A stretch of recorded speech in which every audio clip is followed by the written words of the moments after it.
তোমরা আল্লাহর সাথে শিরিক করে ভয় পাও না, আর আমি আল্লাহর একাত্মবাদকে প্রতিষ্ঠা করার জন্য দাওয়াত দিয়ে ভয় পাবো, এ কথা তোমরা ভাবো কি করে?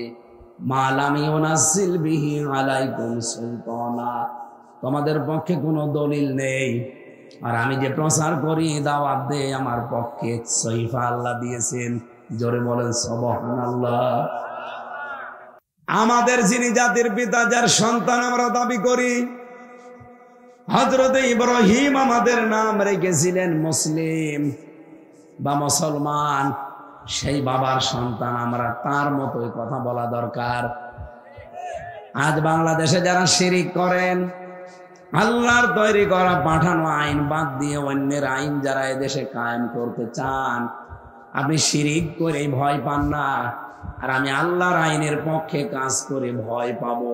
আপনি ভয় দেখাবেন আর আমি জড়সড় হয়ে যাব। আমি তো নমরুদের সন্তান না, আমি ইব্রাহিমের সন্তান। আজ এই দেশে যারা মানুষের তৈরি করা আইন কায়েম করার জন্য উঠে পড়ে লেগেছেন, আপনার পক্ষে কোনো দলিল নেই, যা আছে সব বানানো। আপনি যদি ভয় না পান, আল্লাহর পক্ষ থেকে 30 পারা কোরআনের গ্যারান্টি আমার কাছে দলিল আছে, আমি ভয় পাবো, আপনি ভাবেন কি করে? যারা এটা বিশ্বাস করেছিল ইব্রাহিমের সন্তান হিসাবে, তারা ফাঁসির দড়ি গলায় নিয়েছে, তারপরও মাথা নত করে নাই। যদিও অনেকে এখন তাদের বিরুদ্ধে উল্টা পাল্টা অপপ্রচার চালাচ্ছে, যে এতদিন নাকি আমরা নৌকার সাথে মিল করেছিলাম, এজন্য আমাদের কিছু হয়নি। আর কি হবে? আমার মতো একটা ছোট মানুষই 3 বছর জীবন থেকে হারিয়ে ফেললো, কি কষ্ট না দিয়েছে তারা। আমার মাথার চুল থেকে পায়ের তালু পর্যন্ত 1 ইঞ্চি জায়গা ওরা বাকি রাখে না যেখানে টর্চার করেনি। ফাঁসির ওই কন্ডেম সেলের ভেতরে 3 বছর একাধারে এক রুমে তালা মেরে রেখেছিল। খাবার দিয়েছে, দেয়নি, যা দিয়েছে খাওয়া যেত না। চিকিৎসার কোনো ব্যবস্থা ভালো উন্নত ছিল না, এই জন্যই তো এত রোগ এখন শরীরে দেখা দিয়েছে। স্বাভাবিক হতে পারছি না, কারণ 3 বছর যা গেছে এটার ধকল উঠতে সময় লাগবে। 11 জন মানুষ দুনিয়া থেকে বিদায় নিয়ে চলে গেল এ দলের। হাজার হাজার মানুষ ওই 15 বছরে একাধারে, অনেকে জেলে, কেউ পালিয়ে, এমনকি কেউ আয়না ঘরে কাটিয়েছে। এত জুলুম, অত্যাচার, নির্যাতন বাংলাদেশের ইতিহাসে হয়েছে কিনা আমি জানি না। এরপরেও যদি কেউ এখন তহমত দেয়, মিথ্যা কথা বলে, যারা নৌকার সাথে আতাত করেছিল এই জন্য এদের কিছু হয়নি, আপনি আবার কি হতে বলছেন? আপনি কি আরো কিছু হতে বলতে চান? ঢাকাবাসী বিবেকবান মানুষ, আমরা শিক্ষিত, আপনারা। আমাদের জাতির পিতা ইব্রাহিম, আমাদের জাতির পিতা বঙ্গবন্ধু না, জাতির পিতা মুসলিম, জাতির পিতা ইব্রাহিম। এটা তো আমি বানাইছি নাকি? মিল্লাতা আবিকুম ইব্রাহিম হুয়া সাম্মাকুমুল মুসলিমিন। রব্বুল আলামিন বলেন, এখানে হুয়ার ফাইল, আমি আল্লাহ নিজেও হতে পারি, ইব্রাহিমও হতে পারে, দুইটাই আছে। ধরেন ইব্রাহিম আলাইহিস সালাম এখানে ফাইল, উনি নিজে আমাদের নাম রেখে দিয়েছেন মুসলিম। বাবা হিসাবে উনি একটা দায়িত্ব পালন করলেন, সন্তানের নাম রাখলেন। আমরা অনেক বাবা এখানে আছি, আধুনিক বাবা যারা, ওদের জিজ্ঞাসা করবেন যে কি নাম রেখেছেন, এমন নাম বলে শয়তানও হাসে। কুষ্টিয়াতে সেদিন একটা দোকানের সামনে জোড়া অক্ষরে লেখা দেখলাম, হোমাজা লোমাজা স্টোর। এটা সরান, দায়িত্ব আছে কারা?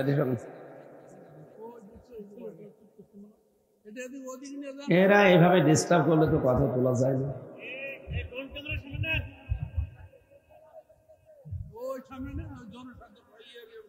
না,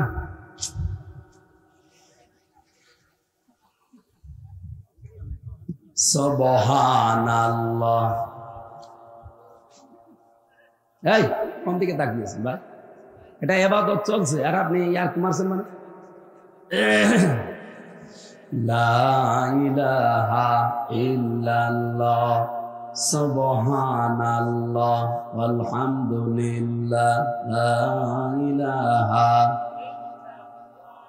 লা ইলাহা ইল্লাল্লাহ মুহাম্মাদুর রাসূলুল্লাহ। আমার ভাইরা, ওনারা জিজ্ঞাসা করলাম যে আপনি নাম কিসের? বলছে আমার ডবল মেয়ে আছে, যমজ সন্তান হয়েছিল, 2টা মেয়ে, শখ করে রেখেছি হোমাজা লোমাজা। আপনি জানেন এর অর্থ কি? বলছে না, কোরআনে পেয়েছি। উনি আমার আয়াত শুনিয়ে দিল, ওয়াইলুল লিকুল্লি হুমাজাতিল লুমাজা। আল্লাহ বলেন ধ্বংস হয়ে যাক হোমাজা আর লোমাজা। যারা সামনে এবং পেছনে মানুষের নিন্দা করে তারা ধ্বংস হয়ে যাক। ও কি নাম রেখেছে টের পাচ্ছে? আমাদের জাতির পিতা যিনি, আমাদের নাম দেখেন কত সুন্দর, মুসলিম মানে আত্মসমর্পণকারী। সুবহানাল্লাহ বলতে পারেন? বাবা যারা এসেছেন, যারা গার্জিয়ান, এরকম একটা অর্থবোধক নাম রাখবেন। আমরা আত্মসমর্পণ করি, আমরা মুসলিম যারা পৃথিবীতে দাবি করি, যার তার সামনে না, আমরা শুধুমাত্র আত্মসমর্পণ করি আমাদের মালিকের কাছে। অন্য ধর্মের যারা দেশে আছেন, আপনাদেরকে আমরা দাওয়াতের উদ্দেশ্যে বলছি। এই যে বিশাল অনুষ্ঠান চলে গেল আপনার, আপনি কি দেখেছেন এই অনুষ্ঠানে আপনারা যাদের সামনে মাথা নত করলেন? যেদিন ওরাই দশমীর দিনে তাদের দেবতাকে ডুবিয়ে দেয়, তাদের মূর্তিকে, তাদের ভগবানকে ডোবায়, ওই দিন আমি ছিলাম সিরাজগঞ্জে। মাহফিলের গেট আর পূজার গেট একেবারে পাশাপাশি। আমি মনে করলাম একটু দেখার জন্য হলে যাই, কারণ বৃষ্টিতে নষ্ট হয়ে গেছে, কিছু মানুষ সামনে বসে আছে। মাহফিলে যাওয়ার রাস্তা আবার পেছন দিয়ে যাওয়ার সময় আমি বললাম নিয়ে যান, আমি একটু দেখি ওদের পেছনের অবস্থা কি। পেছনে তাকিয়ে দেখি সামনের দিকে যারা 8টা 10টা হাত নিয়ে দাঁড়িয়ে আছে, কেউ দাঁড়িয়ে নেই, ওর সব পেছনে বাঁশ দিয়ে খাড়া করা, একেবারে জায়গা মতো বাঁশ দিয়ে খাড়া করে দিয়েছে। দৃশ্যটা অনেকক্ষণ ধরে দেখলাম, সামনে আসলাম, এসে দেখি হ্যাঁ, যাদের জায়গা মতো বাঁশ দেওয়া ঠিক, তারা 8টা 10টা হাত নিয়ে পা নিয়ে এভাবে তাকিয়ে আছে। বলেন তো, যার নিজের জায়গা মতো বাঁশ না দিলে দাঁড়াতে পারে না, তার সামনে মাথা নত করে কোন বিবেকবান মানুষ? আপনারা কি করছেন? কোরআনে কারিমে আমার আল্লাহ জানিয়েছেন, ইন্নাল্লাযীনা তাদউনা মিন দুনিল্লাহি ইবাদুন আমসালুকুম। নিশ্চয় যারা আল্লাহ বাদে অন্য কাউকে ডাকো, ওরাও আমি আল্লাহর আর একটা সৃষ্টি। তোমরা যেমন আমি আল্লাহর গোলাম, ওরাও আমার আর একটা গোলাম। কথা বলেন ঠিক কিনা? যাদের সামনে আজ বিবেক থাকার পরেও কাজে লাগাও না, মাথা নত করে বসে আছো। ইয়া আইয়ুহান নাস বুরিবা মাসালুন ফাসতামিউ লা ইন্নাল্লাযীনা তাদউনা মিন দুনিল্লাহি লা ইয়াখলুকু যুবাবান ওয়ালাউ ইজতামাউ লা ওয়া ইয়াসলুবুহুমুদ যুবাবু শাইআন লা ইয়াস্তানকিযুহু মিন ضعفাত তালিব ওয়াল মাকলুব। শব্দ এক একটা ওজন কত টের পাচ্ছেন? আল্লাহ বলেন, হে পৃথিবীর মানুষেরা, ইন্নামা মাসালুন ইয়া আইয়ুহান নাস দরিবা মাসালুন ফাসতামিউ লা। উদাহরণ আল্লাহ কিভাবে সেট করেছেন, যাদেরকে ডাকো আমি আল্লাহ বাদ দিয়ে, ওরা কি তোমার কথা শুনতে পায়? এমনকি মশা মাছি যদি নাকের উপরে বসে পায়খানা করে তাও তাড়াতে পারে না।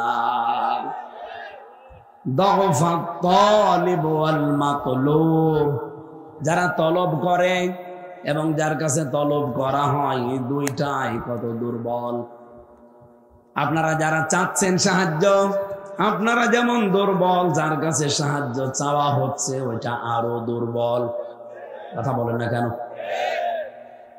আমার মনে হয় এরপরে আর বিবেকবান মানুষের জন্য কিছু বলার থাকে না।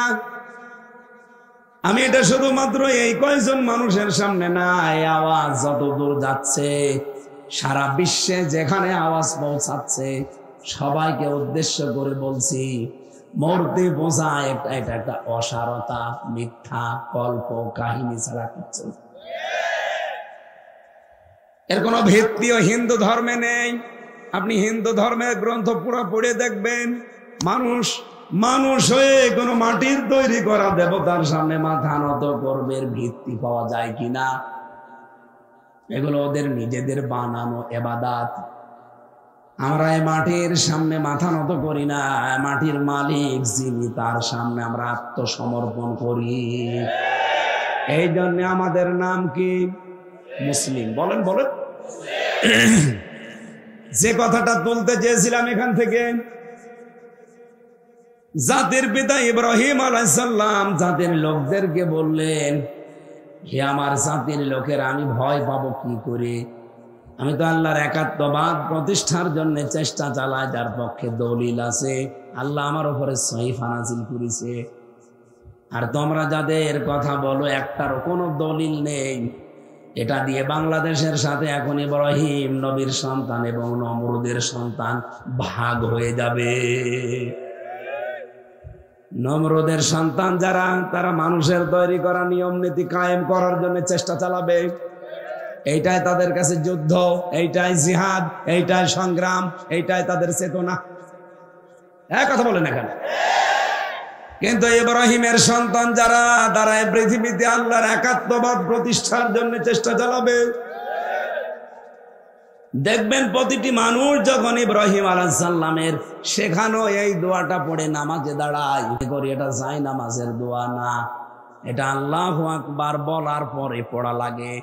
ইন্নী ওয়াজ্জাহতু ওয়াজহিয়া লিল্লাযী ফাতারাস সামাওয়াতি ওয়াল আরদা হানিফা ওয়া মা আনা মিনাল মুশরিকিন।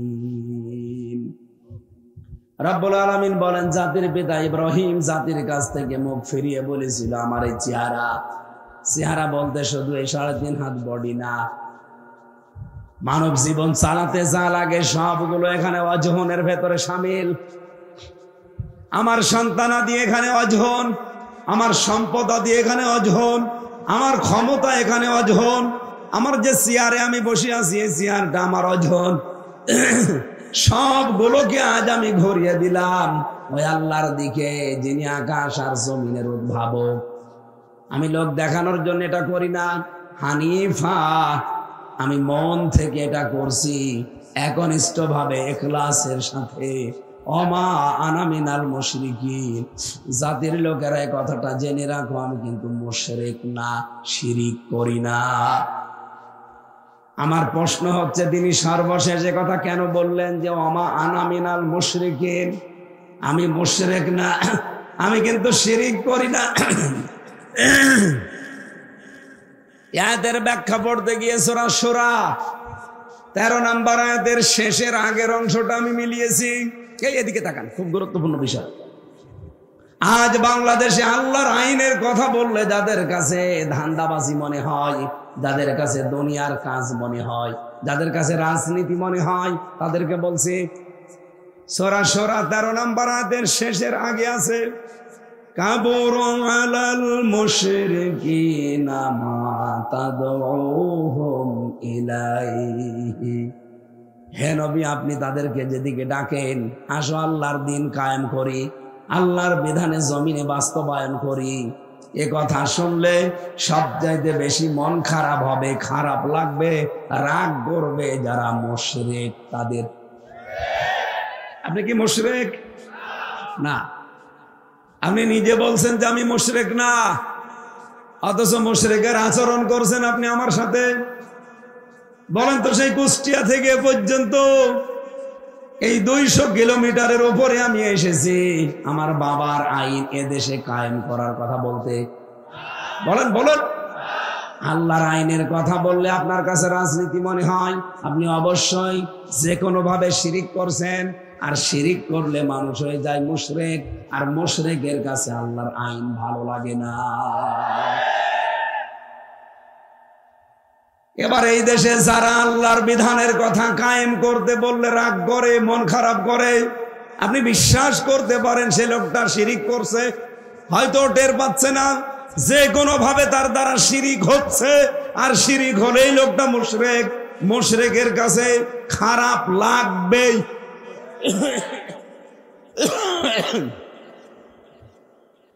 আপনাকে দিয়ে আল্লাহ দিন কায়েমের কাজ করায় না কেন জানেন? এদের পরের অংশে আছে আল্লাহু ইয়াজতাবি ইলাইহি মাইয়াশা ওয়া ইয়াহদি ইলাইহি মাইয়ুনিব। আল্লাহ পাক বলেন, আমি যাকে এজতেবা করি, এজতেবা মানে নির্বাচিত করা, মনোনীত করা, পছন্দ করা, নির্বাচন করা। আমি আল্লাহ যাকে নির্বাচন করি, মনোনীত করি, পছন্দ করি, যাকে আমার ভালো লাগে, এই লোকটাকে আমি আল্লাহ আমার দিন কায়েমের কাজে লাগিয়ে দেই। কেন লাগাই? ইয়াহদি ইলাইহি মাইয়ুনিব। যে লোকটা মন থেকে আমি আল্লাহর দিকে ফিরে আসতে চাই, তার এই ফিরে আসাটা আমি দেখি ও কি লোক দেখানোর জন্য আসে, না আমি আল্লাহর জন্য একনিষ্ঠ ভাবে আসে। এইটা দেখার পরে ওকে আমি একনিষ্ঠ ভাবে দিন কায়েমের কাছে লাগিয়ে দেই। বাংলাদেশে এখন 4,20,00,000 মানুষ সরাসরি বলছে আমরা এদেশে আল্লাহর বিধান কায়েম করতে চাই, আর 3 কোটি মানুষ তারা এখনো গোপনে আছে, এখনো ওপেন না। সব মিলে আমি একটা রিপোর্ট পেয়েছি, 7,20,00,000 মানুষ এখন আল্লাহর আইনের পক্ষে। কথা বুঝতে, 18 কোটির উপরে মানুষ, 7,20,00,000 বাদ দিলে এখনো কত মানুষ আছে আপনি বলেন? এই বাংলার জমিনে এখনো এতগুলো মানুষ যে কোনো ভাবে শিরিক করছে। শিরিক করলে মানুষ মুশরিক হয়ে যায়, আর মুশরিকের কাছে পশ্চিম কালো আল্লাহর আইন ভালো লাগে না। এবার আপনি মিলিয়ে নেন আপনার সাথে, নাকি নাম ধরা লাগবে? আল্লাহর বিধানের কথা বললে আপনার কাছে রাজনীতি মনে হয়, আপনি উঠে চলে যান। আরে এই স্বভাব তো আবু জেহেলের, কারণ ও শিরিক করতো, ও ছিল মুশরিক। ও কিন্তু বলতো আল্লাহ একজন আছে, ওটা আমি জানি। কাবা শরীফ আল্লাহর ঘর, ওটাও জানি। এই জন্য বদরের ময়দানে যাবার আগে কাবার গিলাফ ধরে ও কেঁদেছিল। ওর জীবনী পড়ে দেখেন, কাবার গিলাফ ধরে কেঁদেছে, কাবার মালিক তুমি আসো, আমি জানি মুহাম্মদের বিরুদ্ধে যাচ্ছি যুদ্ধ করার জন্য বদরের ময়দানে, সত্যের পক্ষে যে আছে তাকে তুমি বিজয় দিও। ওর দোয়াও কবুল হয়ে গেছে, কারণ ও তো সত্যের পক্ষে ছিল না। সত্যের পক্ষে যে ছিল আল্লাহ তাকে বিজয় দিয়েছে, ওর দোয়াও কবুল।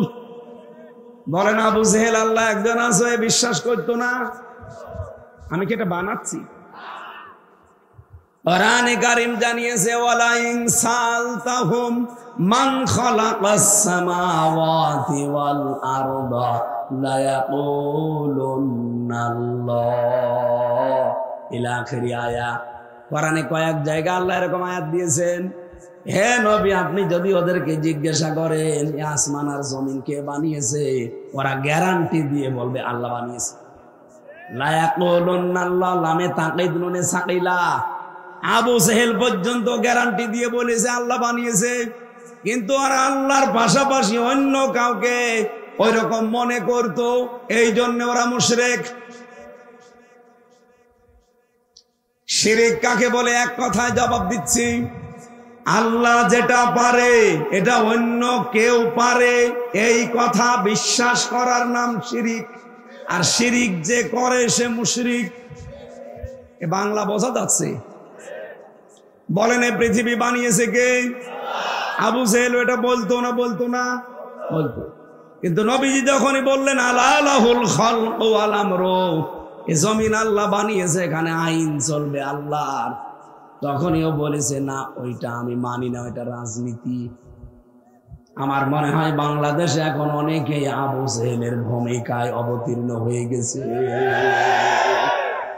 আমি নাম ধরলেও ধরতে পারতাম, এখন বহু আবু জেহেল এখন আমরা দেখতে পারছি। বলে আকাশ বানিয়েছে আল্লাহ, জমিন বানিয়েছে আল্লাহ, কাবা ঘর আল্লাহর, কোরআন শরীফ আল্লাহর। কিন্তু যখনই বলা হয় এর ভেতরে 500 আইন আছে, এগুলো আসেন আমরা ব্যক্তিগত জীবন থেকে আন্তর্জাতিক জীবন পর্যন্ত এগুলো প্রয়োগ করি, কায়েম করি, প্রতিষ্ঠা করি, তখনই কেমন যেন মুখ কালো হয়ে যায় মুশরিকদের মতো। হযরত ইব্রাহিম এমনি কথা বলেন নাই, ওমা আনা মিনাল মুশরিকিন, আমি কিন্তু শিরিক করি না, আমি মুশরিক না। ও ঢাকাবাসী, এখান থেকে আমাদের ইব্রাহিমের সন্তান হিসেবে শিক্ষা নেওয়া দরকার। প্রতিদিন আপনি যত ওয়াক্ত নামাজ পড়বেন, যত ওয়াক্ত নামাজ পড়বেন, যত রাকাত নামাজ আপনি দুনিয়ায় পড়েন, দেখবেন প্রতি 2 রাকাতের আগে এইটা কিন্তু বলা লাগে। এটা সহিহ হাদিস দিয়ে প্রমাণিত। আপনি তাকবীরে তাহরিমা দেওয়ার পরে প্রথমে এইটা পড়বেন, ইন্নী ওয়াজ্জাহতু ওয়াজহিয়া লিল্লাযী, এরপরে সুবহানাকাল্লাহুম্মা। আর আমরা অনেকে এটা জায়নামাজের দোয়া মনে করি, পড়ি না, ছেড়ে দেই। প্রতিদিন 5 বার নামাজ পড়েন, এ কথাটা মুখ দিয়ে আল্লাহ এমনি এমনি বের করে নিচ্ছে মনে করেন? কত গুরুত্বপূর্ণ কথা চিন্তা করতে পারেন। এই জমিনে যদি আল্লাহ নিরাপত্তা দিতে চাই, 2টা জিনিস দেখে। এদিকে তাকান, আমাদের দেশে এখন নিরাপত্তা আছে? এক কথা বলা লাগবে। আমি এই আশুলিয়া থেকে কুষ্টিয়া, এই 210 কিলোমিটার যেতে আমার মনের ভেতরে কত রকমের ভয়। কি আমি নিরাপদে যাবো এই গ্যারান্টি আমার আছে? নেই। কোরআনে কারীম জানিয়েছে ওয়ামান দাখালাহু কানা আমিনা। সূরা আলে ইমরানের 97 নম্বর আয়াতের মাঝের অংশে আছে, রব্বুল আলামিন বলেন আমার এই হারামের ভেতরে যারা প্রবেশ করবে আমি আল্লাহ তাদের নিরাপত্তা দিয়ে দেই। আওয়ালাম ইয়ারাউ ইলাল আরদি আওয়ালাম ইয়ারাল্লাযিনা,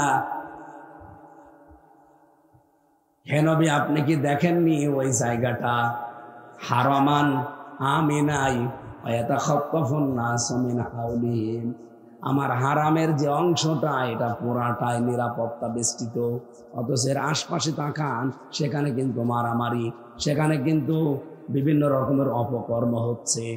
আমার হারামের এরিয়ার ভেতরে কোনো রকমের সমস্যা নেই, পুরা জায়গাটা নিরাপত্তা দিয়েছে কে? আমার প্রশ্ন, আল্লাহ হারামের এরিয়া প্রায় 2.5 কিলো 3 কিলোমিটার যারা গেছে, হারামের এরিয়া শুধুমাত্র আপনাদের এই মসজিদের এতটুকু না, 2.5-3 কিলোমিটার এরিয়া মিলে এ বিশাল এরিয়ার ভেতরে প্রবেশ করলে আপনি শান্তি, স্বস্তি, নিরাপত্তার চাদরে বেষ্টিত। এটা দিচ্ছে কি সরকার না আল্লাহ? কেন দিয়েছে? 2টা জিনিস আল্লাহ বলেন সেখানে পাওয়া যায় না, এই জন্য আমি আল্লাহ এই জায়গাতে নিরাপত্তা দিয়ে দিয়েছি। 1 নম্বরে এখানে যে মানুষগুলো আসে ঈমান ছাড়া এখানে আসতে পারে না। কি কথা বলেন? এখানে আপনি লেখা আছে যেখানে মুসলিম ছাড়া গয়রে মুসলিম প্রবেশ করা নিষেধ, তার মানে ঈমান নিয়ে আপনাকে আসা লাগবে। 2 নম্বরে এই এরিয়ার ভেতরে আপনি কোনো শিরিক পাবেন না। কোরআনে কারীমের সূরা নামের 82 নম্বর আয়াতের পরেরটা দেখবেন, আল্লাহ পাক বলেন আল্লাযীনা আমানু ওয়া লাম ইয়ালবিসু ঈমানাহুম বিযুলমিন উলাইকা লাহুমুল আমন, যারা ঈমান আনার পরে তাদের ঈমানের সাথে জুলুম মিশ্রণ করে না। এখানে জুলুম মানে শিরিক, তারা জুলুম এবং শিরিককে তাদের ঈমানের সাথে মিশ্রণ ঘটায় না। উলাইকা লাহুমুল আমন, আল্লাহ মনে হচ্ছে এইভাবে করে দেখাচ্ছে যে এই মানুষগুলোই নিরাপত্তার হকদার। আমার প্রশ্ন হচ্ছে বাংলাদেশের 56,000 বর্গ মাইল কি কাবা শরীফ? বলেন বলেন, এরিয়াকে যদি এখন নিরাপত্তার বেষ্টনী দিতে হয়, বাংলাদেশে শিরিক করা চলবে? আরো জোরে বলেন। শিরিক আমরা যারা করছি না, করব না, কেউ যেন না করে। 2 নম্বরে, আমাদের ইমানের সাথে অন্তত যেন কোনো জুলুম এবং শিরিক মিশ্রণ না ঘটে। এই কথা প্রতিদিন আপনার মুখ দিয়ে আল্লাহ কত শতবার বের করে নেয়, বল যে আমি মুশরিক না, আমি শিরিক করি না। এই কথাটার উপরে আপনি অটল থাকতে পারলে আল্লাহ আপনার উপরে খুশি হয়ে যাবে। কারণ সব গুনাহ আল্লাহ মাফ করে দিলেও দিতে পারে, শিরিক মাফ হবে না। এত বড় জুলুম এটা আল্লাহর সাথে। তাহলে শিরিক করে আপনি ভয় পাচ্ছেন না দেশে, আর আমি আল্লাহর একাত্মবাদ প্রতিষ্ঠা করতে গিয়ে ভয় পাবো। আপনি মনে করেন, কি মনে করেন আপনি? এই জন্য ইব্রাহিম নবী বলেছে, ওয়া কাইফা খাফু মা আশরাকতুম, কি করে আমি ভয় করব?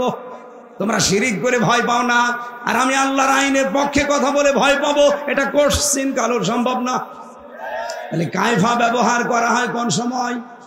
যেই কথাটা আল্লাহ বিশ্বাস করতে চান না তখন।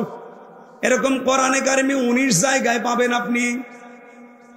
আমি যেটা বলতে চেয়েছিলাম, কিয়ামতের দিন আল্লাহ পাক বলেন কেমন হবে তখন, যখন হে নবী আপনাকে আমি আল্লাহ সাক্ষী বানাবো। আজকের মাহফিলের মুরব্বির নাম কি? মোতাহার সাহেবকে আল্লাহ মনে করেন কিয়ামতে তার সামনে দাঁড় করাবে। আল্লাহ নিজে চেয়ারে বসে বিচারকের ভূমিকায় আছে। আপনি একটু নিজেকে দাঁড় করান তো ওই জায়গায়। আল্লাহর সামনে আপনি দাঁড়িয়ে আছেন। আল্লাহ পাক বলেন আমার নবীকে ডান দিকে বা বাম দিকে আমি দাঁড় করাবো সাক্ষী হিসাবে। সে সাক্ষী দেবে, তার সাক্ষীর উপরে ভিত্তি করে আমি আল্লাহ বিচার করব। এই যে দৃশ্যটা আল্লাহ এইটাই ফুটিয়ে তুলেছেন আয়াতে, যে কেমন হবে তখন, কি দৃশ্য তৈরি হবে বল মোতাহার। আল্লাহর সামনে তুমি দাঁড়িয়ে আছো, নবীজি তোমার সাক্ষী। এখন আমার প্রশ্ন, এই পৃথিবীতে এখন নবীজি আছে? বলেন বলেন, কি আছে? না, বুঝিনি। আমি নিজেই প্রথম কয়েকবার পড়ে বুঝি না, আর আপনি একবারে বুঝে ফেলবেন। এটা ডিপলি বিষয়, গভীরে যাওয়া লাগবে। এবার আপনাদেরকে আমি যে আয়াত পড়েছিলাম, আমি আয়াতের তাফসিরের দিকে যেতে চাচ্ছি একটা মাত্র কারণে। আমি আগে 4টা একটু বলে নেই, টাচ দেই। নবীজিকে আল্লাহ সাক্ষীদাতা, সুসংবাদদাতা, ভীতি প্রদর্শনকারী, ডাক নেওয়ালা এবং উজ্জ্বল প্রদীপ করে দুনিয়ায় পাঠিয়েছিলেন। এই 5টা নাম আল্লাহ কাফেরদের দেওয়া নামের এগেইনস্টে ব্যবহার করেছেন। বলেন সুবহানাল্লাহ। তার প্রথম নামটা তিনি সাক্ষীদাতা। যেহেতু তিনি এখন নেই, সাক্ষী দেওয়া লাগে দেখে দেখে। যদিও আমাদের দেশে অনেকে না দেখেও সাক্ষী দেয়। 15.5 বছরে দেখেননি, সাক্ষী দিয়েছে 71 সালের, ওর জন্ম হচ্ছে 75 সালে। আমাকে বেশি বলছি। আল্লামা সাঈদী রহমতুল্লাহ আলাইহি ওনাকে যে ধর্ষণ মামলাটা দিয়েছিল, মামলা তো অনেকগুলো তার নামে। এই ধর্ষণ মামলায় যে মহিলাকে সাজিয়েছে ওরা, অ্যাডভোকেট তাজুল ইসলাম, এখন যিনি আন্তর্জাতিক অপরাধ ট্রাইব্যুনালের প্রসিকিউটর, উনি ওনাকে জিজ্ঞাসা করছে, মা আল্লামা সাঈদী আপনাকে ধর্ষণ করেছে? জি। আপনার জন্ম কত সালে? বলছে 1975 সালে। উনি ধর্ষণ করেছে আপনাকে 71 সালে, আর আপনার জন্ম 1975 সালে। ওটাকে রুহের জগতে। উনি ওই দিনই বলেছিলেন, মাননীয় বিচারক, মাননীয় আদালত, আপনি একটু দেখেন তো মেলে কিনা। বিচারপতি তো কালামানিক, বিসি উড়ে গেছে। এমনি তো বিসি ওড়ে নাই। এই শয়তান ওই দিন বলেছিল, না সাক্ষী যাই হোক না কেন, রায় সব বানানো আছে। এই চলছিল। সাক্ষী দেওয়া লাগে দেখে দেখে, না দেখে সাক্ষী হয় না। অথচ আমার মামলারও 4 জন সাক্ষী ছিল, আমি একটাকেও জীবনে দেখি নাই, তারাও আমাকে দেখে নাই। আন্দাজে।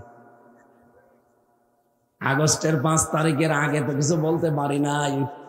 5 তারিখের পরে একবার যে বললাম যে দাদা হিন্দু গৌতম মিষ্টি বিক্রি করে, যে একদিন বললাম দাদা সাক্ষী তো দিলেন আদালতে আমার বিরুদ্ধে যে এ হচ্ছে বাংলাদেশে কি আনসারুল্লাহ বাংলা টিমের প্রধান, সত্যি করে বলেন তো আনসারুল্লাহ বাংলা টিম আপনি কিছু বোঝেন? বোঝেন না। আপনি আমারে দেখেছেন কোনোদিন? কিভাবে কি বললেন?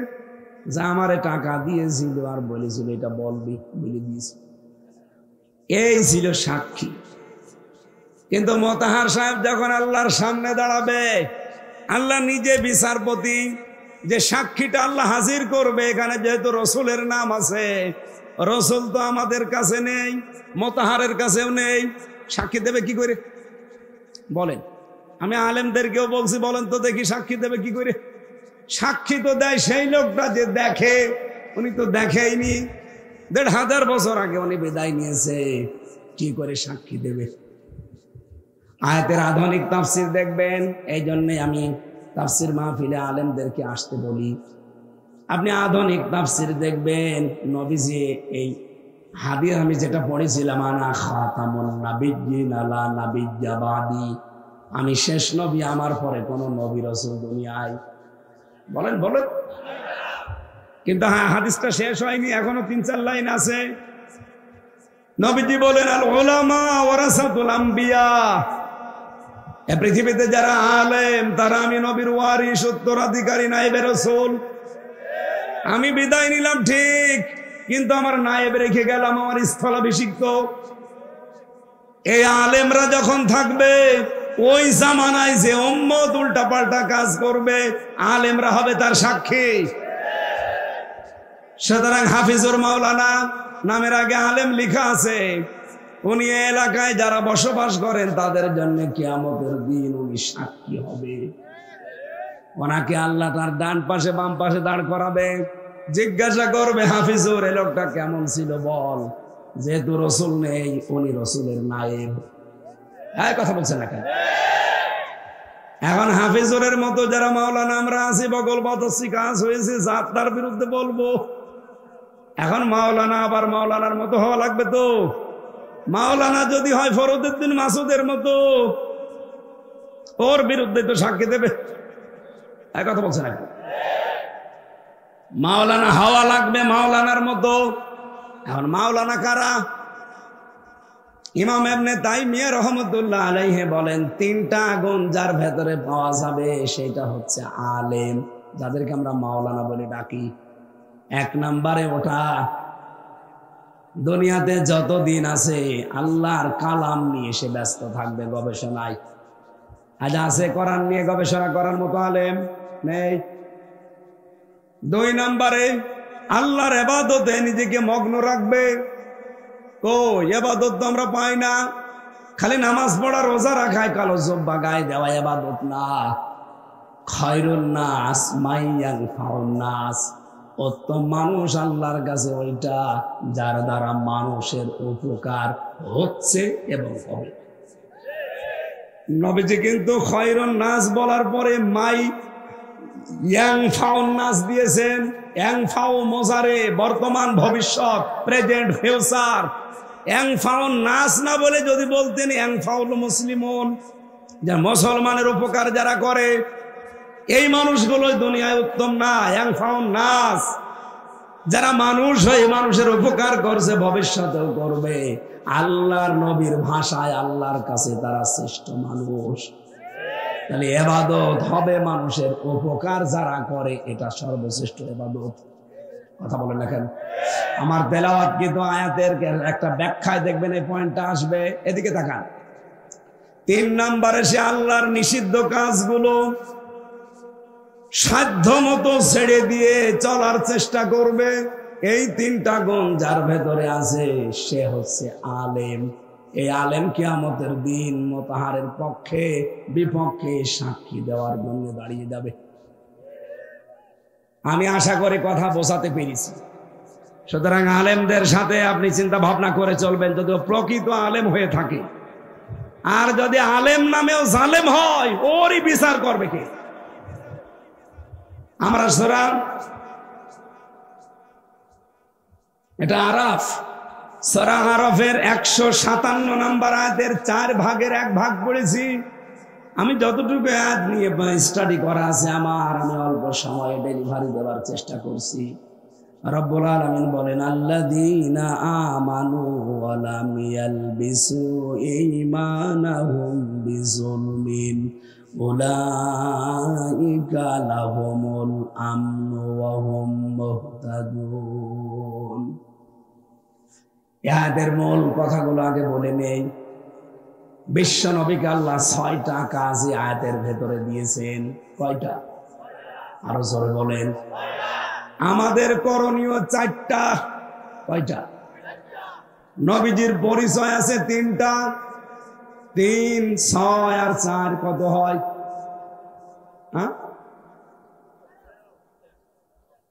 13টা বিষয় আছে আজকের আয়াতে। আমরা খুব তাড়াতাড়ি 13টা বিষয় শিক্ষা নিয়ে বাড়ি যেতে চাই ইনশাআল্লাহ। রব্বুল আলামিন বলেন, আল্লাযীনা ইয়াত্তাবিউনার রাসূলান নাবিয়্যাল উম্মিয়্যাল্লাযী ইয়াজিদুনাহু মাকতুবা ইনদাহুম ফিত তাওরাতি ওয়াল ইনজিল। তোমরা অনুসরণ করো সেই রাসূলের, যে রাসূলের পরিচয় আল্লাহ এখানে 3টা দিয়েছেন। 1 নম্বরে তিনি রাসূল ছিলেন, 2 নম্বরে তিনি নবী ছিলেন, 3 নম্বরে তিনি উম্মি ছিলেন। মানে পরিচয় পেলাম কয়টা? আরো জোরে বলেন। মা মানার রাসূল লুগাতান শারহান, মা মানান নবী লুগাতান শারহান, মা মানাল উম্মি লুগাতান শারহান। 3টা বিষয় এবার জানা লাগবে। রাসূল কাকে বলে, নবী কাকে বলে, উম্মি কাকে বলে? 1 নম্বরে যেহেতু তার প্রথম পরিচয় তিনি রাসূল, তিনি কি? তিনি রাসূল কি শুধু আরব জাহানের জন্য? আরো জোরে বলেন। বলিয়া আইয়ুহান নাসু ইন্নী রাসূলুল্লাহি ইলাইকুম জামিআ। নবী আপনি বলেন তামাম পৃথিবীর সব মানুষের জন্য আল্লাহ আমাকে রাসূল করে পাঠিয়েছেন। রাসূল শব্দের বাংলা অর্থ হচ্ছে বার্তাবাহক। কি বললাম? কি বার্তাবাহক আপনি বুঝলেন? উনি যে বার্তাগুলো নিয়ে এসেছিলেন ওই বার্তাবাহকের কথা এখানে পরিচয় দেওয়া হচ্ছে। আপনি যদি রাসূলুল্লাহকে অনুসরণই করতে চান, রাসূলের যত বার্তা দুনিয়ায় এসেছে এই বার্তাগুলো আপনাকে মানা লাগবে। এই জন্য বিশ্ব নবীকে আল্লাহ 40 বছর থেকে 63 এই 23 বছরের দিকে তাকিয়ে দেখবেন 1টা মিনিট সেকেন্ড তো এদিক ওদিকে হতে দেননি। কি করে সংরক্ষণ করা লাগবে সেই ব্যবস্থা আল্লাহ করে দিয়েছেন। যখন ওনার বয়স 25, 40 বছরের একজন মহিলার সাথে আল্লাহ তার বিবাহের ব্যবস্থা করলেন। আল্লাহ যদি ওই সময় ওনার বয়স 25, 16 বছরের মেয়ে বিবাহের ব্যবস্থা করতেন, আল্লাহর নবী ওই সময় টিকে থাকতে পারতেন না। কারণ 40 বছরে নবী হওয়ার পরে যতগুলো দায়িত্ব তার উপরে এসেছে এই দায়িত্ব পালন করতে হলে ফিরি সময় লাগে। হযরতে খাদিজাতুল কুবরা যেহেতু এর আগে 2বার 3বার সংসার করা মানুষ, তিনি পরিপক্ক, তিনি বাস্তবতা বোঝেন। তার চাহিদাও আল্লাহর ওই পর্যায়ে রাখেননি। এই জন্য বিশ্ব নবীকে আল্লাহ তার সাথে বিবাহ দিয়ে দিন প্রচারের কাজ তার দ্বারা আল্লাহ সাহায্য সহযোগিতা নিয়েছিলেন। কথা বলেন না কেন? আজ যারা নবীর চরিত্র নিয়ে কথা বলে যে আয়েশার মতো 9 বছরের মেয়েকে উনি বিবাহ করলো, ওনার চরিত্র ভালো না। আপনি কি বোঝেন এর ভেতরে সিগনিফিকেন্স কি আছে? 9 বছরের ব্যবহার, 9 বছরের বাচ্চাকে তিনি বিবাহ করেছিলেন, তখন ওনার বয়স 53 বছর। এমনি করেন নাই, কারণ ছিল এই, কারণ আল্লাহর নবী মুহাম্মদুর রাসূলুল্লাহ এমনিতেই বাইরের জীবন আমরা অনেকেই জানি, কিন্তু তার ব্যক্তিগত লাইফ স্টাইল, কিভাবে তিনি লেপের নিচে থাকেন, কিভাবে স্ত্রীর সাথে থাকেন, কিভাবে একেবারে পারিবারিক জীবনটা ব্যবহার করেন এটা জানা অনেকের দ্বারা সম্ভব না। অথচ আল্লাহ এর আগেই নাযিল করে জানিয়ে দিয়েছেন, লাকাদ কানা লাকুম ফি রাসূলিল্লাহি উসওয়াতুন হাসানা, অবশ্যই তোমাদের জন্য আমার রাসূলের জীবনের ভেতরে মহত্তম আদর্শ আছে। ওনার জীবনটা শুধুমাত্র 1 থেকে 40 না, 40 থেকে 63। এই জীবনটা আপনাকে সরাসরি জানতে হলে এর একটা মিনিট সেকেন্ডটা যেন এদিকে ওদিকে হারিয়ে না যায়। এই জন্য এমন একজন মানুষ সংরক্ষণের জন্য দরকার, যিনি সব সময় সাথে থাকতে পারেন, যিনি মেধাবী, তীক্ষ্ণ বুদ্ধি সম্পন্ন হওয়া লাগবে। আর সেইটা ছিলেন হযরত আয়েশা সিদ্দিকা। একটা সেকেন্ডটা তিনি বাদ দেননি। কত হাদিস তিনি বর্ণনা করেছেন নবীজির ব্যক্তিগত জীবন নিয়ে। হযরত সাদ বিন হাশিম রাদিয়াল্লাহু রাহমাতুল্লাহ আলাইহি, সাদ বিন হাশিম ইনি একজন বুজুর্গ তাবিঈ ছিলেন। হযরতে আয়েশার কাছে এসে বললেন, হে মা, আমি রাসূলকে দেখি নাই, তো বিশ্বনবী কেমন ছিলেন আপনি একটু বলেন দেখি। হযরতে আয়েশা ডাক দিয়ে বলে, সাদ, তুমি কি কোরআন শরীফ পড়োনি? আওয়ালাম তাকরাউল কোরআন? উনি বললেন, হ্যাঁ, আমি তো কোরআন পড়ি। হযরতে আয়েশা বলেন, কানা খুলুকুল কোরআন, এই কোরআনটাই হচ্ছেন আমার নবীর চরিত্র। বলেন সুবহানাল্লাহ। হযরতে আয়েশা যদি এ বয়সে তার স্ত্রী হয়ে না যেতেন, আমরা তার লাইফ স্টাইল, বাস্তব এবং গোপন অনেক বিষয় উম্মত হিসাবে জানতেও পারতাম না, নিজের জীবনে মানতেও পারতাম না। বিশ্বনবীকে আল্লাহ যত বার্তা দিয়েছিলেন সব বার্তাগুলোকে আল্লাহ সংরক্ষণ করেছেন এই 13টা স্ত্রীর মাধ্যমে। এখানে আমি বিস্তারিত লিখেছিলাম, কিন্তু ব্যাখ্যায় দেওয়া সম্ভব হচ্ছে না, আমি 11টায় শেষ করব। 2 নম্বরে তিনি নবী ছিলেন। নবী মানে বলেন নবী মানে সাংবাদিক। সাংবাদিক বলা না, সংবাদ, এখান থেকে সাংবাদিক। নবী শব্দটা এটি ইংরেজি আপনি নিয়ে যান, নিউজ, NEWS। আমি একটু মিলিয়ে দেখলাম যে নিউজ লিখতে যে 4টা ইংরেজি অক্ষর লাগে। কেন লাগে?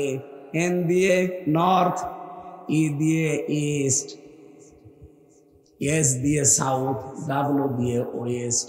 আপনি মিলিয়ে দেখেন এই 4টা শব্দ যদি এক জায়গায় করেন, পৃথিবী আর বাকি থাকে না। তার মানে তামাম পৃথিবীর যত সংবাদ আল্লাহ পাক আমার নবীজিকে দিয়ে পাঠিয়েছেন। তিনি উম্মি ছিলেন। এমনিতেই স্বাভাবিকভাবে আমাদের মতো কলেজ, বিশ্ববিদ্যালয়, মাদ্রাসায় লেখাপড়া করেননি। ওনাকে যিনি পড়িয়েছেন সরাসরি শিক্ষককে। এই পৃথিবীতে 2 জন মানুষের শিক্ষক শুধুমাত্র আল্লাহ। একজন আমাদের নবী, আর একজন হযরত আদম আলাইহিস সালাম। রব্বুল আলামিন ওই কথাটা এখানে তুলে ধরলেন যে তোমাদের যে নবীর পরিচয় দিলাম, এই পরিচয় তোমরা পাবে কোথায় জানো? ইনদাহুম ফিত তাওরাত ওয়াল ইনজিল। তাওরাত এবং ইনজিল যেটা এখন তোমাদের কাছে আছে, এটা যেমন তেমন ভাবে না, লিখিত অবস্থায় পাবে, মাকতুবান। আমি এই মাকতুবান শব্দের ব্যাখ্যাটা পড়ছিলাম, কেন আল্লাহ মাকতুবান দিলেন। আজ ইহুদি খ্রিস্টানরা, তাদের কাছে ইনজিল আছে, তাদের কাছে তাওরাত আছে। আমি বাইরের দেশে গিয়ে যখন ইহুদিদের সাথে মিশেছি, জিজ্ঞাসা করি যে আপনার নাম কি? চেহারা দেখলে বোঝার কায়দা নেই যে ইহুদি। এত বড় বড় দাড়ি, বিশাল পাগড়ি মাথায়, আমার চাইতে বড় জুব্বা গায়, ধবধবে চেহারা, দেখলে মনে হবে যে আসমান থেকে মনে হয় কেবল নেমেছে। নাম জিজ্ঞাসা করলে এমন একটা নাম বলে, নামের তালিকা দেখলে আমি বলি না এটা ইহুদি। কনফার্ম হওয়ার জন্য যদি বলি যে আপনার নবীর নাম কি, হোয়াট ইজ ইউর প্রফেট, তখন বলে জোসেফ। কি বলে? জোসেফ মানে মুসা আলাইহিস সালাম। ইহুদিরা কাকে মানে?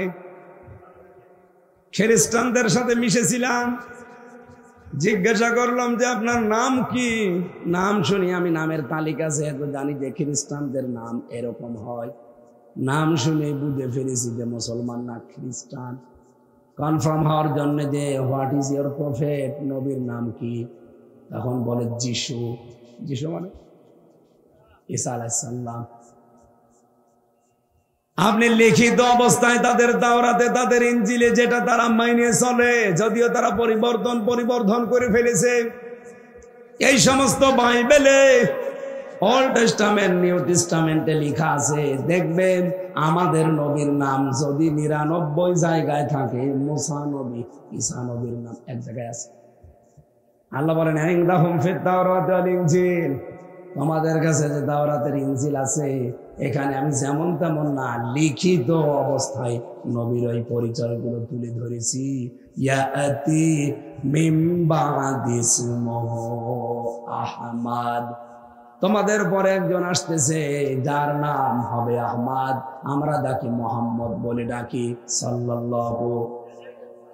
রব্বুল আলামিন বলেন এই নবীদের পক্ষে এখন কাজ করা লাগবে। উনি এই দুনিয়ায় 6টা কাজ করেছিলেন। 1 নম্বরে ইয়ামুরুহুম, তিনি তোমাদেরকে আদেশ দিয়েছেন বিল মারুফ, সৎ কাজের, ওয়া ইয়ানহাহুম আনিল মুনকার, তোমাদেরকে তিনি অন্যায় কাজে বাধা দিয়েছেন। বাংলা অর্থ ঠিক আছে? কথা বললেন না? ঠিক নেই। এখানে আলেমরা বসে আছে না, কোন দিকে তাকাচ্ছেন? হানিফ ভাই, আপনার জন্য এবার বলছি, খেয়াল করে শোনেন। আমি বললাম না গতানুগতিক কথা বলি না, আমি যা বলি ওখান থেকে একটা বাস্তব কিছু শিক্ষা দেওয়ার চেষ্টা করি। এবার আলেমদের লাগবে এই জায়গায়, আমি শেষ করে দেব এই পয়েন্টটা, আমার গুরুত্বপূর্ণ পয়েন্ট।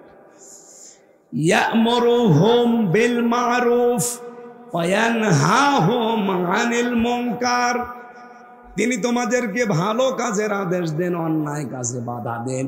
এটা আমরা জন্মের পর থেকে বাংলা অর্থ শুনেছি। আমার প্রশ্ন, এখানে যারা আরবি বোঝে, কোন অভিধানে আপনি দেখাতে পারবেন মারুফ মানে ভালো কাজ? কোন জায়গায় পেয়েছেন? বলে যারা লেখাপড়া করেন, আলেম, পেয়েছে? আমি তো আর একেবারে কম পড়ি নাই, 1 থেকে মাস্টার্স পর্যন্ত করেছি কোরআনের উপরে, কামেল করেছি। কত অভিধান দেখলাম দেশে বিদেশের বিভিন্ন লাইব্রেরিতে। মারুফ মানে আমি কোনোদিন ভালো কাজ এটা পাইনি। কেউ পেয়ে থাকলে আপনি আমাকে দেখান। মারুফ শব্দের শাব্দিক অর্থ হচ্ছে পরিচিত। আরাফা ইয়ারিফু উরফুন, ওই যে আরাফাতের ময়দান বলে না, সেখান থেকে এটা এসেছে। আরাফাতের ময়দান মানে কি? পরিচিত হওয়ার স্থান। তাহলে যে মারুফ শব্দটা বলে কোরআনে বহু জায়গায় আল্লাহ বলেন তা'মুরুনা বিল মারুফ বা ইয়ামুরুনা বিল মারুফ, তোমরা ভালো কাজের আদেশ দাও, আমরা এই অর্থ করি। অথচ এখানে বলা হচ্ছে তোমরা পরিচিত কাজের আদেশ দিবা। এখন পরিচিত কাজ কি, আর আপনি পরিচিত হয়েছেন কবে, আর সেই পরিচিত কাজগুলো কি? আমি কি বেশি বলছি না যার লাইন মতো ঠিক আছে? আর একটু ভালো করে খেয়াল করে শুনুন। যেহেতু মারুফ মানে সৎ কাজ না, মারুফ মানে পরিচিত। এই পরিচিত আপনি হয়েছেন কখন, আর ওই পরিচিত বিষয়গুলো কি কি, কখন হয়েছিলেন আপনি পরিচিত বলেন তো? আমাদের যে আদি পিতা বললাম, 2 জন মানুষকে আল্লাহ নিজে শিক্ষক হয়ে শিক্ষা দিয়েছেন। তার ভেতরে 1 নম্বরে মুহাম্মদুর রাসূলুল্লাহ, আর 2 নম্বরে হযরত আদম আলাইহিস সালাম। ওনাকে আমার আল্লাহ যেদিন বানিয়েছেন, ফেরেশতাদেরকে যে বলেছিলেন যে তাকে সেজদা দাও, কেন দেবে সেজদা? আল্লাহ তার আগে তাকে এমন কিছু শিক্ষা দিয়েছেন। ওয়াল্লামা আদামাল আসমাআ কুল্লাহা, ইসমের বহুবচন আসমা, কুল্লাহা। আল্লাহ পাক বলেন আমি নিজে, এখানে ফাইল, ওয়া আল্লামা এর ফাইল আল্লাহ নিজে। আমি নিজে শিক্ষা দিয়েছি আদমকে যত কিছুর নাম সবগুলো। আমরা অনেকেই মনে করি নাম মানে এখানে আলু, পটল, ঝিঙা, বেগুন, এগুলো নাকি? বলেন বলেন। আমরা কিন্তু এইটাই জানি যে ওই দিন সব জিনিসের নাম আল্লাহ তাকে শিখিয়ে দিয়েছে একবারে। ফেরেশতাদের জিজ্ঞাসা করেছে, ফেরেশতারা পারেনি। আদমকে জিজ্ঞাসা করেছেন, সব বলে দিয়েছে। এই কারণে সেজদা দিতে বলেছে না।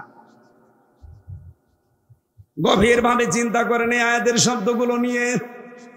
আল্লাহ পাক কেন তাকে সেজদা দেওয়ার জন্য বলেছিলেন? কারণ তাকে এমন কিছু শিক্ষা আল্লাহ দিয়েছেন। এখানে গুরুত্বপূর্ণ ক্লাস, যেহেতু এই ক্লাসে আল্লাহ আলু, পটল, ঝিঙা, বেগুন, কচু এগুলো শিখাতে পারে না। আমার প্রশ্ন হচ্ছে, এদিকে তাকান, এখানে সরাসরি শিক্ষককে, আরো জোরে, ছাত্র আদম। অনেকে সাধারণ মানুষ না নবী? আরো জোরে বলেন।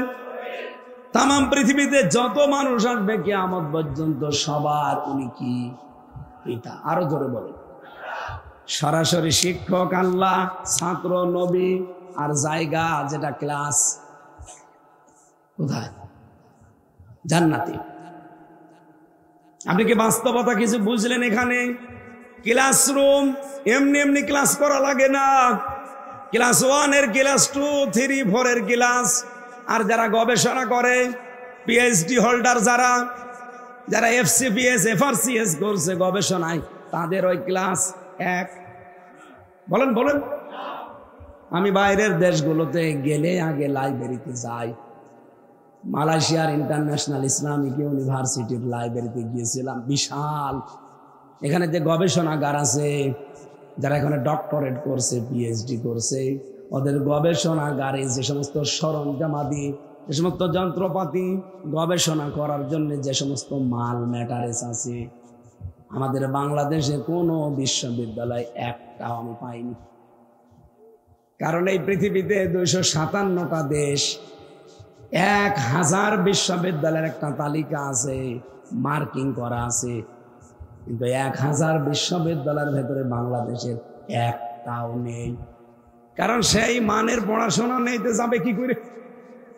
মালয়েশিয়ার একটা আছে, কেন আছে, কি করে এখানে আমি দেখি, ওখানে লেখাপড়া যদি হয় 30 ভাগ, গবেষণা হয় 70 ভাগ। ওরা একটা শব্দ নিয়ে চিন্তা করে, প্লেন বানানো লাগবে, একটা লবণ কণার ভেতরে যে উপাদান আছে, এখান থেকে যদি আপনি লবণ কণার উপাদানগুলো বের করতে চেষ্টা করেন, আমির হামজার মেধা 1000 আমির হামজা লাগবে, তাও এই কণা শেষ করতে পারবে না। এগুলো তারা গবেষণা করে করে বিভিন্ন জিনিস বানায়। আর আমাদের দেশে তো লেখাপড়া নেই, গবেষণা কি করবে? কার পেছনে বাঁশ দেওয়া যায়, শুধু এই গবেষণা। তাহলে বিশ্ববিদ্যালয়ের মার্কিং করা হয় কিসের উপরে? গবেষণা। বলেন বলেন। তাহলে আল্লাহ যেহেতু ক্লাস নিচ্ছেন শিক্ষক হিসাবে, ছাত্র আমির হামজা না, মোতাহার আলী না, ছাত্র সরাসরি আদম নবী। আর ক্লাসরুমও দুনিয়ার এই মিয়াজান মাদ্রাসা না, কোথায়? কত উচ্চ ক্লাস, কত উচ্চ মানের ক্লাস হতে পারে।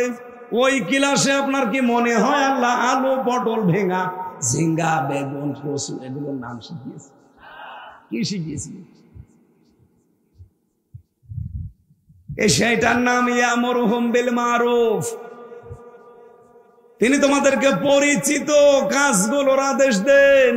এই পরিচিত কাজ ওই দিন আদম নবী শিখেছিলেন এক ক্লাসে। এই পড়া কোরআন শরীফের ভেতরে পরিচিত কাজ আছে 500। কত? আমি একটা একটা করে লাইন আকারে সব বের করে লিখেছি। 500টা শরীয়তের বিধান আছে এখানে। ওই এক ক্লাসে আল্লাহ তাকে শিক্ষা দিয়েছিলেন, যেহেতু তিনি পরিচিত হয়েছিলেন ওই ক্লাসে। এখন প্রশ্ন আসতে পারে যে আমাদেরকে আল্লাহ নির্দেশ দিচ্ছে ইয়ামুরুহুম, হোম তো বহু বছর, এটা তো জমির, এর ভেতরে হামজা যেমন আছে, হানিফ তেমন আছে, হাফিজুর আছে। তাহলে হোম দিল কেন? সরাসরি আদমের নাম না দিয়ে হোম দিয়েছেন। এই জানে ওই ক্লাসে আমরা ছিলাম না, আমাদের বাবা ছিল, আর বাবার পৃষ্ঠদেশ থেকে আল্লাহ একবারে আমাদেরকে বের করেছেন। এটা আমি বানাচ্ছি। এটা সূরা আরাফে 172 নম্বর আয়াতে পাবেন। ওই দেখা যা রব্বুকা মিন বানি আদম মিন যুহুরিহিম যুররিয়াতাহুম ওয়া আশহাদাহুম। আমি যখন আদম নবীর পৃষ্ঠদেশ থেকে তার সন্তানগুলো সব একবারে বের করে নিলাম, এই যে একবারে আমাদের সবাইকে আল্লাহ বের করেছেন, আমাদের বাবা ক্লাসে ছিল, তার কাছ থেকে আমরা অটোমেটিক ওই ক্লাসের জ্ঞানগুলো পেয়েছি। এই জন্য লেখাপড়া না করলেও দেখবেন একজন জানে যে কোনটা ভালো কাজ, কোনটা মন্দ কাজ। এই যে ভালো কাজ 500, মন্দ কাজ 500, আপনি কোন দিন শিখেছেন? কোন ক্লাসে শিখেছেন আপনি? কে আপনাকে শিখিয়েছে? এগুলো সব আমাদের বাবার এক ক্লাসে শিখেছে, ওগুলো তার রোহানি সন্তান হিসেবে আমরা সব পেয়ে গেছি। এখন এই পৃথিবীতে আপনাকে এই যে পরিচিত কাজ যেগুলো যদি আপনার মনে না থাকে, ভুলে যান, এই যে দিয়েছেন আল্লাহ কোরআন, এখানে ওই 500, 1000 আছে। এই 500টা ভালো কাজ আপনি জানবেন এই তাফসীর মাহফিলগুলোতে, এই জন্য আসা লাগে। এখন যদি সিরিয়াল হিসাবে আমি 500টায় বলতে যাই, আমারও গলা ভেঙে যাবে, আপনারও মনে থাকবে না। আপনাকে আমি সহজ করে দিলাম, পড়বেন। এই 500টা ভালো কাজ, মন্দ কাজ, এগুলো আমরা পরিচিত আছি, আমাদেরকেও শেখানো লাগে না। ওই এক ক্লাসে আমরা শিখেছি, লেখাপড়াও করা লাগে না, এমনি আমরা জানি। জেনা করা খারাপ কাজ, এটা কি লেখাপড়া করা লাগে? চুরি করা খারাপ কাজ, লেখাপড়া করা লাগে? কবে শিখেছেন? ওই ক্লাসে।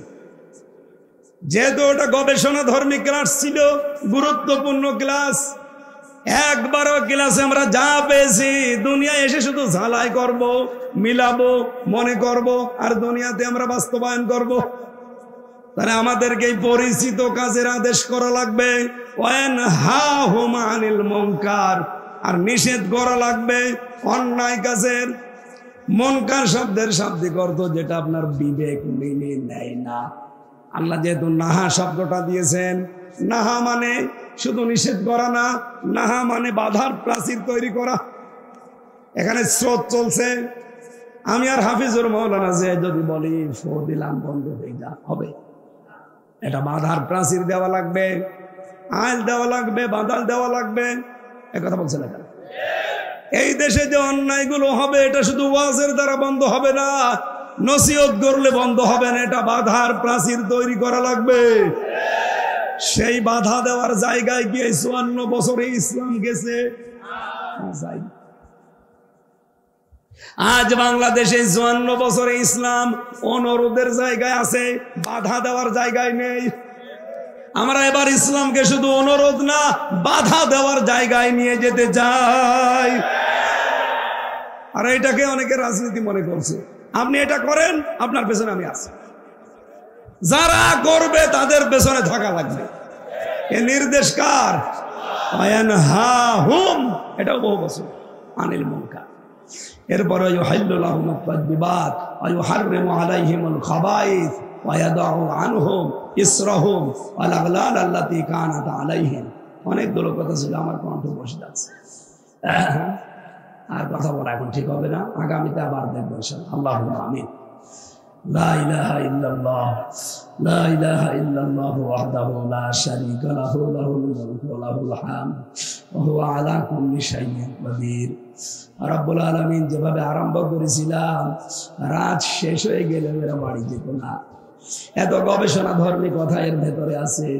আমার কণ্ঠটা মারাত্মক ব্যথা এবং বসে যাচ্ছে, আমি শেষ করে দিয়েছি। যতটুকু আমি বুঝেছি, আমল করার তৌফিক দাও। আজকের এই আয়োজন মাত্র 24 ঘন্টার ব্যবধানে এরা করে ফেলেছে। কোরআন প্রচার করার জন্য যারা এত পাগল, এই মানুষগুলোকে তুমি ফেলে দিও না, তোমার রহমতের কোলে এদের তুলে দাও। সম্মানিত সভাপতি মোতার হোসেনকে মঞ্জুর করো, আল্লাহ আলী আকবর সাহেবকে কবুল করো, হাফিজ মাওলানা হাফিজুর রহমান সহ, রবিউল ইসলাম, আবুল কাশেম ভাই সহ, আবু হানিফ ভাই, আলী হোসেন ফারুকি সহ যত আলেম ওলামা এসেছে আল্লাহ মঞ্জুর করো। হোসাইন তার বাবাকে হারিয়েছে, বাবাকে মাফ করে দাও। এলাকায় যত মানুষ কবরে আছে আল্লাহ করার ইজ্জতে ক্ষমা করে দাও। সত্য কথা বলতে যতটুকু আমি ইখলাসের সাথে বলেছি, আমাকে সহ প্রত্যেককেই মেনে চলার তৌফিক দাও। রব্বুল আলামিন ওয়ানহাহুম আনিল মুনকার, এই শব্দটা এবার আমরা বাস্তবে দেখতে চাই। এদেশে ইসলাম কায়েম হয়ে গেলে অন্যায়গুলো সব আইন পাশ করে বন্ধ করা সম্ভব, বাধা দেওয়া যাবে অন্যায়ের। আল্লাহ এই দৃশ্যটা বাংলার জমিনে দেখার তৌফিক দাও। বারাকাল্লাহু লানা ওয়া লাকুম ফিল কোরআনিল আযীম। 3টা বছর জালেমের জেলখানায় আমি অসুস্থ হয়ে গেছি, আমার কণ্ঠটাও মারাত্মক ব্যথা, শরীরটাও দুর্বল হয়ে গেছে। আল্লাহ আমি ভিক্ষা চাই, আমার কণ্ঠ আর শরীর তুমি আগের মতো আবার ফিরিয়ে দাও। এলাকায় মাটির নিচে যত মানুষ ঘুমিয়ে আছে, এই কোরআনের ইজ্জতে এদের ক্ষমা করে দাও। যারা এই মাহফিলের সাথে জড়িত আল্লাহ, স্বেচ্ছাসেবক যারা যে যেইভাবে দায়িত্ব পালন করেছে, কোরআনের প্রচারে যারা টাকা পয়সা দিয়েছে, ওসমানের মতো এদের মঞ্জুর করো। বারাকাল্লাহু লানা ওয়া লাকুম ফিল কোরআনিল আযীম। জীবনের শেষ কথা যেন বলতে পারি, লা ইলাহা ইল্লাল্লাহু মুহাম্মাদুর রাসূলুল্লাহ।